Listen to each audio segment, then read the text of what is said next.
In this 10-year anniversary edition of Nintendo Unboxed, we're going to be revisiting the Super Nintendo Entertainment System. If you'd like to see my original unboxing video for this console, you can click the link to it in the description for this video.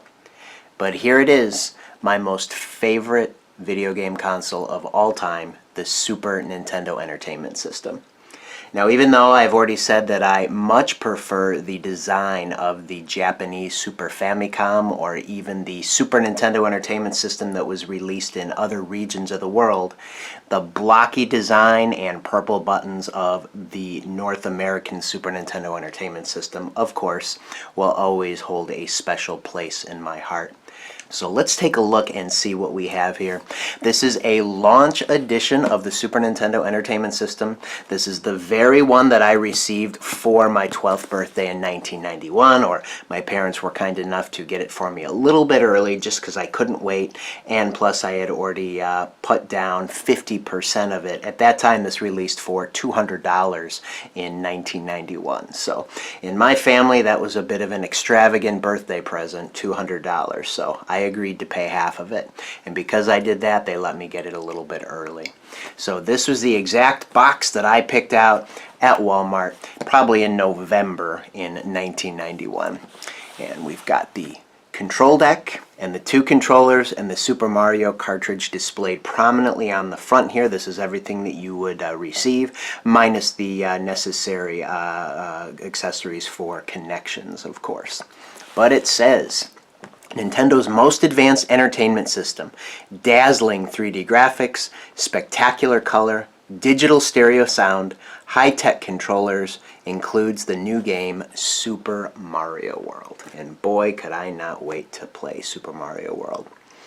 Kind of an interesting aesthetic here on the box. We've got something akin to the four-color logo that Nintendo adopted for the Super Famicom, but of course the buttons here are lavender for Y and X and purple for B and A, so we didn't have that four-color scheme going on, but they did try to adopt some sort of logo based off of the buttons on the controller. And we've got these random geometric shapes going on at various points in the packaging, and then of course the 16 bits in groups of 4 that are equally distanced apart almost. So we got this group of 4, this group of 4, this group of 4, and this group of 4. 4 groups of 4 are the 16 bits that would represent the 16-bit generation that Nintendo was entering to compete with the Sega Genesis. And of course we've got the Nintendo seal of quality. On this first long side, we've got kind of a repeat of the branding and the photo that we saw on the cover. On the short side, Super NES, the ultimate dimension of video game power. And then on this short side, a little bit of an overview of the games here. Check out the advanced power of Super NES games. We've got SimCity. Welcome to SimCity, the super enhanced new version of the PC mega hit for the Super NES. As mayor, every decision you make has consequences. Will your city thrive or die? The future depends on you. F-Zero. Pick up the pace with F-Zero, the futuristic hovercraft race where blinding speed and quick reflexes rule. Strap yourself in and prepare for the race of the 26th century. Pilot Wings. Get a high-altitude rush with Pilot Wings, the hot new flight action game where you'll learn to parachute, fly a rocket pack, and fly helicopters and biplanes. At this point, Zelda 3, noted as coming soon. The legend continues with what is sure to be a chart-topping hit. Journey back to Hyrule and face giant monsters and incredibly intricate traps and puzzles made possible by the power of the Super NES. And then finally here, Super Play Action Football. Even though this was coming soon, they did have the name in place because, well, they would just append Super to the names of popular NES titles where they already had Play Action Football. So Super Real Football Action comes to the Super NES. Battle for a Super Bowl victory against actual NFL teams. Compete for top 20 rankings in college play, or scrap it out in a high school league. Cool. All these games, of course, are sold separately. So then on the final long side here, just a repeat of the the photo and the branding that we saw on the bottom long side. On the back, lots more information about the hardware that was included here. It says, you are about to experience a whole new dimension in home video entertainment, the Super Nintendo Entertainment System. The Super NES combines new technology with the classic excitement of Nintendo games to create spectacular new games that redefine the meaning of fun. The Super Nintendo Entertainment System will astound you with the most colors, the biggest characters, and the smoothest, most detailed animation imaginable. Cascading sounds echo crisply in Super Digital Stereo. Crystal clear 3D graphics shrink, expand, and spin with amazing speed. There's kind of a shout out there to their new Mode 7 programming. Multiple backgrounds allow for complex scrolling, shadowing, and depth like you've never seen in a video game. Check out the new Super NES controllers with 8 control buttons. More buttons allow for greater gameplay options and even more control. Experience the ultimate in sight and sound with the Super Nintendo Entertainment System. And moving over to the center here, we've got a picture of the console. Pretty much what you would have received in the box, but once I opened mine, I noticed a couple variances that of course I would fixate on. The Super Mario World logo isn't exactly the same as what you got on your cartridge. You got the standard teal block letters that was pretty common to first-party releases for Nintendo games for the Super NES. And then this logo on the back here appears to be raised coming out of the plastic versus kind of etched in the plastic. Not sure if that was just the way this prototype was made or if it was some post-Photoshop work here trying to make that a little bit more prominent in the product photo. But either way, those were some differences I noticed as a kid. So 2 game controllers. 2 new high-tech controllers are contoured to fit comfortably in your hands and feature 8 easy-to-reach buttons to give you unprecedented power. More buttons allow even more gameplay options and control for even more fun.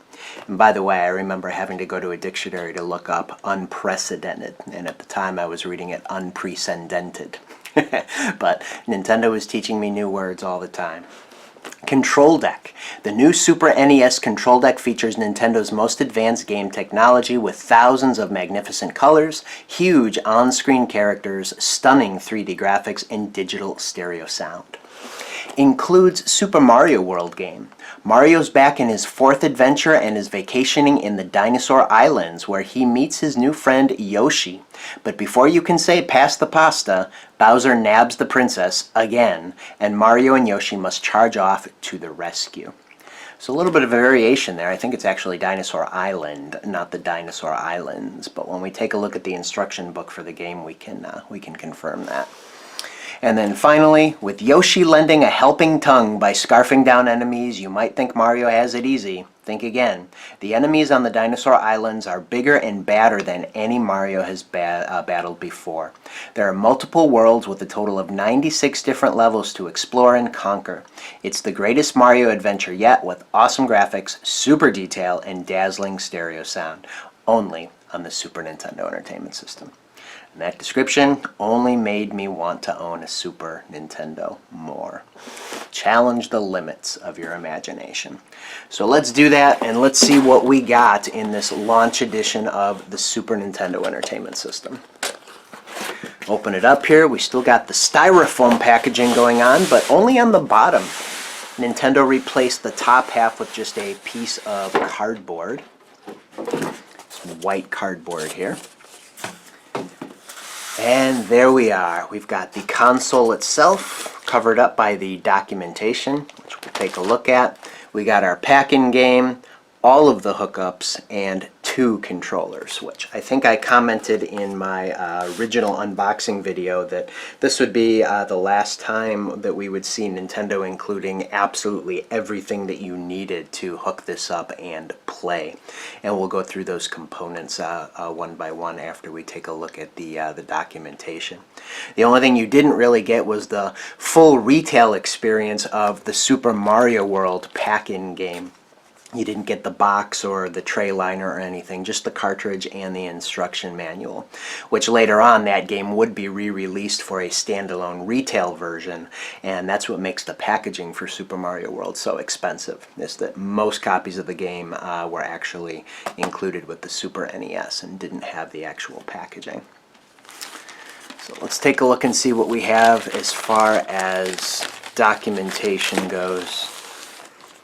So it'll also be the last time we would get a huge poster.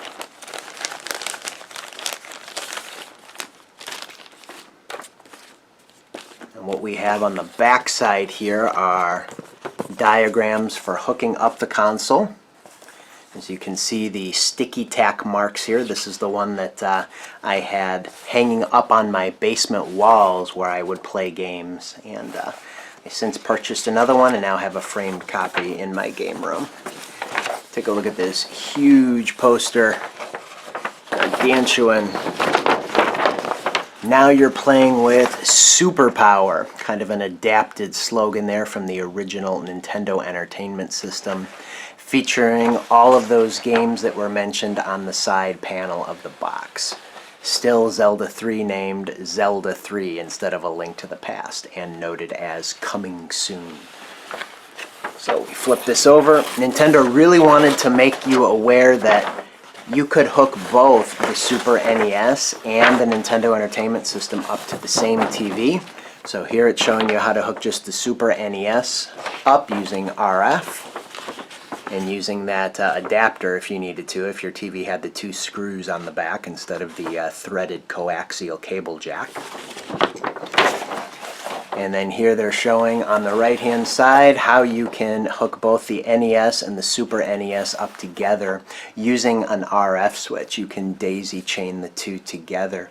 And that'll bring me to this point right here with the RF switch. There are some variations with the RF switch. When we take a look at the one for the Super NES, we're going to see that it mentions both NES and Super NES, versus the one that you got with the original Nintendo Entertainment System that I have right here. This says only NES Control Deck, because of course the Super NES didn't exist yet. This one that was included with this package will have an S in parentheses out to the left here of NES. And then later on, during the time of the N64, the AV cables had become standard by that time, and they weren't including this RF switch with their consoles. So what they did, since this was compatible now with the NES, the Super NES, and the N64, they just replaced NES or Super NES with Control Deck. Any Nintendo Control Deck that was compatible with the RF switch. So just some variations. It's all the same product right down to the model number. This is model number NES003, as was this one here, as will be the one that we take out of the box here that has the Super NES notation. So that's your wall poster. Got some instruction manuals that we'll take a look at. But first, let's take a look at some of the other things. We've got the warranty registration card. I did send mine in, but I was able to pick up one of these through an eBay auction several years ago to kind of make my set complete again. I did send in this warranty registration card, but I have no idea what that got me. Don't remember getting anything for it. Consumer Precautions, it was included with pretty much every Super Nintendo game at this point, had this aesthetic to it. The Nintendo Power subscription, of course. Danger, do not open unless you are ready to become a power animal. And of course, at this point, all of the pictured issues are featuring NES games, because the Super NES had just come out at this point, so very little representation to that point. So here's the instruction manual for the Super Nintendo Entertainment System. Got a full color cover, and I think the rest of the manual will be black and white except for the troubleshooting, which we'll take a look at because they needed to show color on the screens. So as we dig into this manual here, we've got the seal of quality. Section 1, got the Nintendo service number here, which has remained the same pretty much through their existence. A list of what was included with the system. You got your control deck, your stereo audio video cable, 2 controllers, an RF switch if you were still going to hook it up that way, and then your AC adapter. Here they're showing you the different types of connections you might have on the back of your TV, and which page in this manual you would need to turn to in order to make those connections. So starting right away with the multi-AV out, and got the stereo audio and video.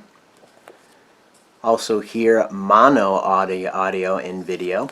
With the Japanese Super Famicom, we learned in the manual that there was a mono audio and composite video cable that was available. Not sure that that was ever available here in the United States. I'd never seen it for sale, and here they're telling you to use an adapter, bringing the stereo audio down to mono. So, not sure that we had that cable. Then using the RF switch, if you had the threaded coax, and if you didn't, how to use that adapter in case you had 2 screws on the back of your TV. You would use that and hook it up. Back of the control deck for your RF switch still. And then the process of daisy chaining 2 RF switches together to hook both your NES control deck and your Super NES control deck up to the same TV at one time. Of course, though, you wouldn't be enjoying the best audio or video quality, as at this point the composite video or S-video would have been the best. How to connect your controllers and insert cartridges. Removing game packs using that eject button there, which they would later remove the cartridge lock mechanism. We'll take a look at that. Returning to regular TV, troubleshooting, and then this is where we go back to color, showing you the types of screens that you might see. Warranty information in section 4 here, and then a parts order form, and a couple of blank pages that they didn't need. So that's the instruction manual for the console. We'll take a look at the console itself here.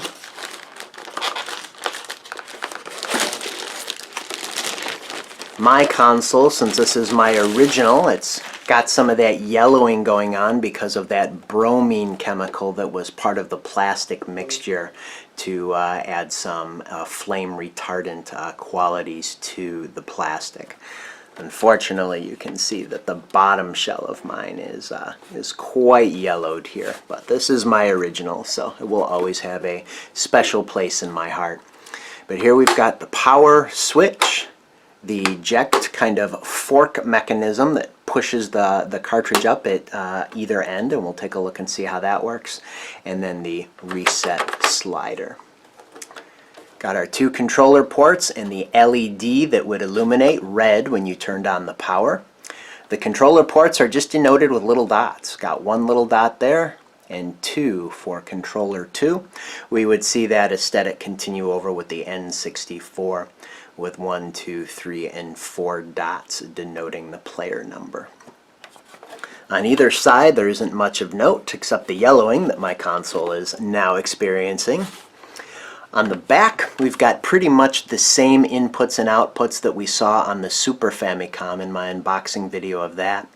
One of the main differences, though, is the AC adapter port right here is quite different. For whatever reason, Nintendo decided not to make the AC adapters for the NES and Super NES backwards compatible. So it's almost keyed. You cannot insert an NES AC adapter into a Super NES. It's just not the same port. And right down to the color of the cord here, it's got kind of this purple color, whereas the NES AC adapter is black. So, can only use a Super NES AC adapter with a Super NES. Got the RF out here. Selector switch for channel 3 or channel 4, whichever you got a better signal on, broadcasting over those channels. And then your multi-AV out for the composite and video and stereo audio cable. Here you've got your sticker for your Nintendo service. A little bit of a collector's note here is the very early editions of the Super Nintendo Entertainment System will have a white sticker with red text, whereas the later versions will have a gray sticker with white text, and some of the graphics have changed. So that's just something of note if you're collecting. Then on the bottom here we've got serial numbers and model numbers on the stickers, and then of course the cover for the EXT port. This would never be used for the Super Nintendo here in the United States. No Satellaview or any other peripheral would use it, much like the EXT ports on the NES and the N64. They were mainly for more experimental products released only in Japan. So let's take a look and see how a game would interface with the Super Nintendo Entertainment System. This is the pack-in game, Super Mario World. And this is my original copy. I think for Christmas that year, somebody had given me little stickers with my name on them. So a couple of my games, I think Super Mario Kart also has a Bob sticker on it, but my original copy of Super Mario World bears my name. And this, of course, since it's a launch game, it has that original cartridge design with the little notch here. Later versions of the cartridge would just kind of have the depth of the plastic inside the notch here kind of carry on all the way down to the bottom, defeating the cartridge lock mechanism. I guess Nintendo at the time was receiving lots of orders for console repairs for kids who would try to very forcefully eject games while it was in the system, causing things to break. So they eventually just decided that the cartridge lock feature was causing more harm than good, so they defeated it. But the way it would work, we can see in the cartridge slot here, once we turn the power on, this piece of plastic pops out and of course would lock into the corresponding slot here on the cartridge, making it so that you couldn't eject it fully. But later on, this piece of plastic was just removed from production. So later models of the Super NES will not have that. So basically putting a cartridge in, looks like this, and then hitting the eject button will pop it out for easy removal. Not necessary, because you can pretty much just as easily do it with your hand, but Nintendo, in Japan at least, was all about the eject mechanism. So we got one system here in the United States that had an eject button. But if you push your cartridge down, turn the power on, it makes it harder, but I guess not impossible, to eject it. So that is the Super Mario World pack-in game. Let's see what the manual has to say about Super Mario World and see if we can put this, the Dinosaur Islands versus Dinosaur Island debate to rest, although it's a debate only in my head, based on my own recollection. So, very colorful manual. Story. After saving the Mushroom Kingdom from Bowser and the rest of the Koopas in Super Mario 3, Mario and Luigi needed to recuperate from their adventures. Together they agreed that the best place to vacation was a magical place called, aha, Dinosaur Island. I thought so.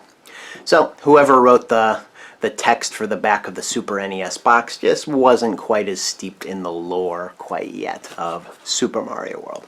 No big deal, not going to fault him for that. Lots of people working on the project. But while Mario and Luigi reclined on the beach for a relaxing nap, Princess Toadstool disappeared, apparently seized by evil forces. After searching for hours for their missing friend, Mario and Luigi came upon an enormous egg in the forest.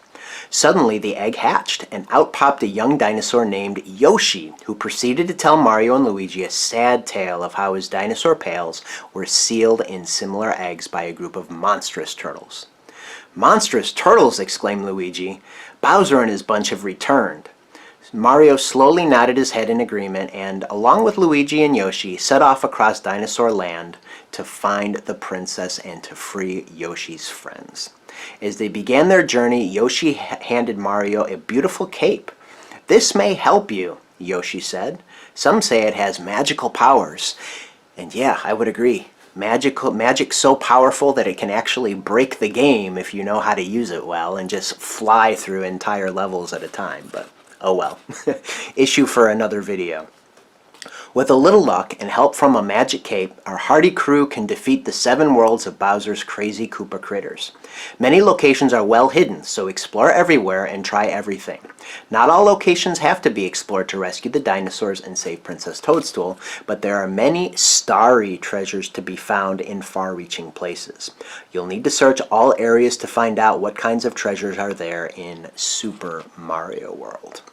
So a little bit of hint at the Star World there. We've got Mario, Yoshi, Luigi, and still at this point, Princess Toadstool. All the Mario games until Super Mario 64, she would be called Princess Toadstool, with the exception, of course, of the North American version of Super Mario Bros. 2, which did not feature Princess Toadstool. So here we've got how to use this brand new controller. And I was really interested in how using the L and the R button to kind of look ahead and then look behind you would work. And it wasn't quite as impressive as I had imagined, of course, but I always really did like that sound effect that went along with it. Playing the game with your map screen and the action screen. The coins, the standard ones, 100 to get a 1-up, and then 5 of the Yoshi coins to get another extra Mario. And at this point, this original version of Super Mario World was not tracking that you were getting all of the Yoshi coins in each level that had them. Later versions of the game for the Game Boy Advance, for example, they would have a score tracking system so that you could figure out how many of those dragon coins that you had gotten in each level. Your item stock here, you got the Super Mushroom, Fire Flower, Cape Feather, Extra Mario. Not nearly as many items here in this game as in Super Mario Bros. 3, but that's okay. Playing the 2-player game and saving your progress. One of kind of the quality of life things that they could have improved for this game was how to save, because in order to save, you were only presented the option to save after beating a ghost house or after beating a forest or a castle, I think, or even a switch palace. So any major event, that's when you were offered the opportunity to save. So you had to, your mom called you for dinner or something and you wanted to save your game and stop playing, you had to quick beat a ghost house or something in order to save your progress. So here's the little chain of events here. If you have this and you get this, this is what's going to happen. Picking things up and carrying them was a convention brought over from Super Mario Bros. 3, but here you could toss them up, not just kick them to the right or to the left. Sometimes you had to carry items from one area of the world to the other. Sliding down inclines, that was something that was also brought over, but new to this game was clinging to fences. And Nintendo really liked to showcase their multi-layered backgrounds here with that feature. Taking a look at Caped Mario. I actually do think that this cape broke the game, because if you were good at flying, which if you practice enough it wasn't too hard to do, you could fly through entire portions of the game. Your Pal Yoshi. Legend of the Colored Yoshis, all had to do with Star World. Nice illustration of Yoshi's Island, telling you where the fortresses are, the haunted houses, Yoshi's house, the castles, and then of course the mysterious sunken ship in the Valley of Bowser where your game would conclude. All the items and blocks. Characters in Dinosaur Land. Huge list of characters here. And in the end credits they made a big deal of showcasing all of these baddies in Super Mario World. And of course, once you beat Star World, they would change to, spoiler alert, if you haven't played the game, I'm not going to tell you the minor graphic change that you would notice once you beat Star World. But then there's Bowser and his kids. And then some pages for memo that nobody used for the most part. So there's the manual for the pack-in game Super Mario World. Let's take a look and see what else was included in the package here. Pretty much all the hookups And we'll take a look at that minor variation of the RF switch. So we might as well start with that one. Let's take a look and see how this RF switch varies from the others.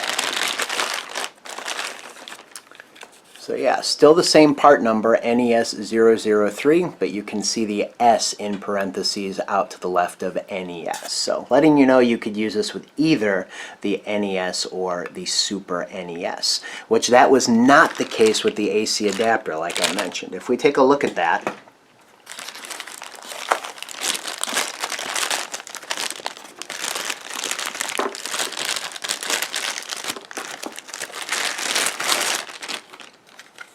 not only was the plug vastly different than the NES version, but you can also see here that the words AC adapter are written in the font for the Super Nintendo Entertainment System. So that's another clue there. It's got a different model number, SNS, not NES. So you want to be careful that you're using a Super NES AC adapter with your Super NES. And then what else you received in the package, of course, was your composite video and stereo cable with that proprietary Nintendo connector that would go into the back of your console. A little bit of a collector's note. I believe starting with the redesigned version of the Super NES, the plug for this changed from gray to black. So you would want to double check that you're getting a gray version of this cable with a Super NES. And then finally, the controllers. These are my original controllers here. Long cord, which was nice, just about as long as the Nintendo Entertainment System, but a new proprietary plug, still with 7 pins on it, like the NES. But if we take a look at this controller, got the 4 face buttons in addition now to A and B. We've got X and Y. Lots of new gameplay possibilities, or Nintendo would have us believe that. And as it turns out, the D-pad is made of hard plastic, not the rubberized type of buttons that we had with Start and Select that I was fearing before I had gotten this excellent controller in my hands for the very first time. But as you flip it over, you see we also have the L and R triggers. One of the first times we would see that, certainly on a Nintendo controller, but in video game controllers in general, I think this might have been one of the first instances of L and R buttons, or at least where they would become kind of standardized. And I think I mentioned before in the Super Famicom unboxing video, in the early versions of these controllers, the L and R labels are actually printed on there with either paint or some sort of silk screening, versus in the newer versions of the controller, it's actually etched into the plastic there. So that's just something to be aware of with the controller. And so there you have the Super Nintendo Entertainment System. I hope you enjoyed this unboxing video, and as I've been doing with several of my Nintendo Unboxed videos, the earlier ones that is, as part of my 10-year anniversary of the series, I'm reshooting them in an effort to improve the video quality. So please stay tuned for the rest of those. You've been seeing the calendar on the screen here, as well as for all the other content I'll have coming for you at World of Nintendo. So until the next one, take care.